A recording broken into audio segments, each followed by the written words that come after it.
know something of the power of assembly. Whenever people come together, come on somebody, yes Lord, the Bible said when they came together, notice where the voice come from. Come on somebody, from heaven. Y'all ain't gonna help me. I don't know about you, but I'm tired of hearing about money, finances. Come on somebody, board meetings. And I say this to you, whenever the pastor spend more time in board meetings, trying to counsel you, trying to get you together, more time than praying, that church is in trouble. Come on somebody, because when the people, if any people going to experience this anti-move of God, we got to come together and assemble. Come on somebody. Oh God. I don't know about you tonight, but lift your hand and say, Lord, bring us back together. This is my prayer. This is my prayer. There's a spirit of division that hang around churches where we believe that we can do it by ourselves. But any church that don't have the fivefold ministry, come on somebody, cannot be edified. Y'all ain't gonna help me. Every now and then, every pastor needs an evangelist. Every now and then, they need to bring a pastor in. Y'all ain't gonna help me. Yeah, we gotta assemble. If any two, we touch it. Where the twos and threes shall assemble together. The Lord said, I will be in the mix. Y'all listen to me. It is God's intention to dwell among us. So God don't just want to bring you out, but He brings you out to dwell in you, in the mix of you. That's why He brings us home. That's why He does what He does. He brings us home so He can dwell. Check that bag. You check that bag. To Moses. I don't have time. No, right here, right I here. don't have time to finish this. There were three distinct places that God told Moses to meet. Yeah. Three distinct places. Yes, Lord. Let me share them with you for a minute. Just give me 1 minute and I'm the big part. I want you to take this microphone and you take this on the big part. What did you say? There were three distinct places that God instructed Moses. On the other side then. Yes, sir. The priests. The priests.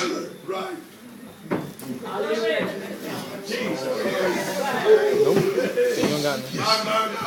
Where are the priests?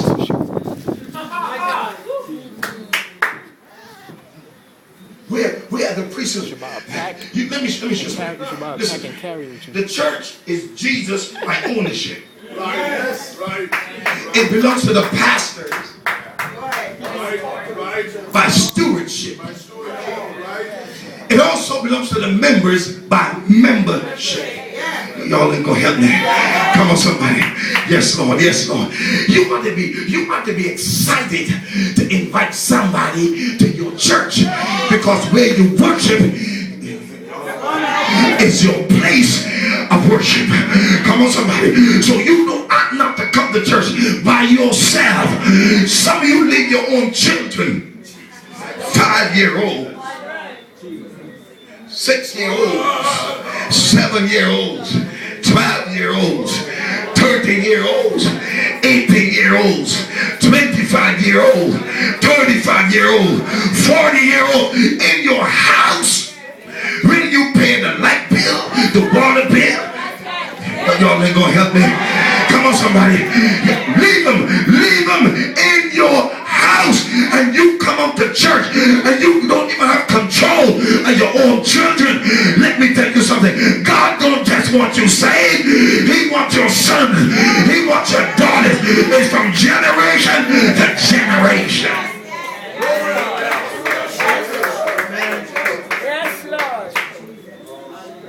You know how proud I feel. You know how proud I feel When my children walk next to me, makes me feel like I've done something. When I sit in my church on Sunday and watch my son take this microphone and preach, come on somebody, it takes me into the third heaven. Would you say amen? Come on somebody. When I see my oldest son walking my bags, y'all ain't gonna help me. If I forget everything, grabbing up, that makes me feel like I'm a king, like I've done something. Let me tell you something. God wants your children, but the only way you're gonna get them, you've got to find that place that's called there.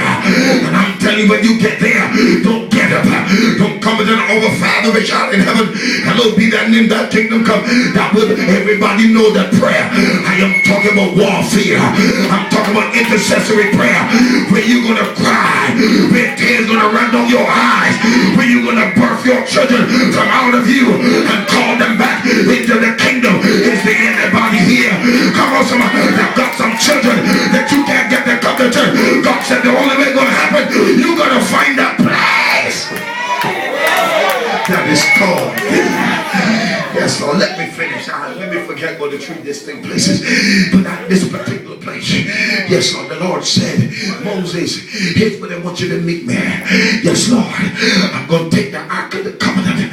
Come on, somebody. And listen here. I'm going to place it above the mercy seat. And in the mercy seat, I'm going to put the testimony. I don't have time to deal with all of that. Come on. And then he said, Moses, it is here that I will meet with you. Yes, Lord, listen to me. Listen to me. There's a meeting place for every one of you. There's some places that you're going to meet God for yourself. I know your pastor can pray. Come on, somebody. And I know that God have anointed some people that can get a breakthrough, that can pray the prayer of faith. But let me tell you something. The Bible said there's some spirits that will not go out except by fasting and by prayer. There's some work you got to do. Too many want things too free.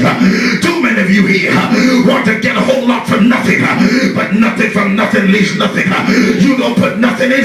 Don't look for get nothing out. What God is saying to tell you is that you come back to this place called there, because God is sitting there and he's waiting on you. He's sitting there with his arms outstretched. Yes, Lord. And he said, whosoever will, let him come. Come on, baby. Come on, mother. I know what you hear. I know what you've been going through.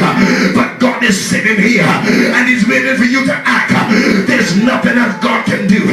Nothing else. He did all that he's supposed to do. And watch this. When he complete what he did, the Bible said that he went into heaven. Come on, somebody. Somebody get me a chair quickly. He's already done all that he's supposed to do. There's nothing more that God can do. When Jesus, yes, Lord, went in to the holies of holies, took his own blood, sprinkled the mercy seat, and God smiled and accepted, yes, Lord, the atoning blood. The Bible said that Jesus sat down. Come on, somebody. And there are only two times that Jesus would move from that position. Let me tell you the two times. Come on, y'all, go and help me. Yes, Lord. The first way, the first time he will move, this is it, is when the rapture take place. The next time is when you come to church and lift your hands up and open your mouth and send a praise. Come on, somebody. Anybody got a praise? I heard the Bible say that God inhabits the praises of his people. So when you send a praise, he gets up, come up in your midst, and he said, I'll be there to bless you. Anybody need a blessing? Open your mouth, give him a praise.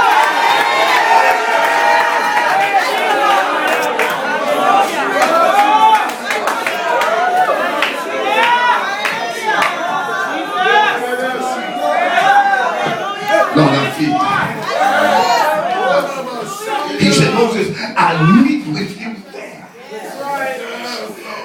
There's an appointment that God has for everyone of you here tonight. There's an appointment that God has with you, and he's waiting on you.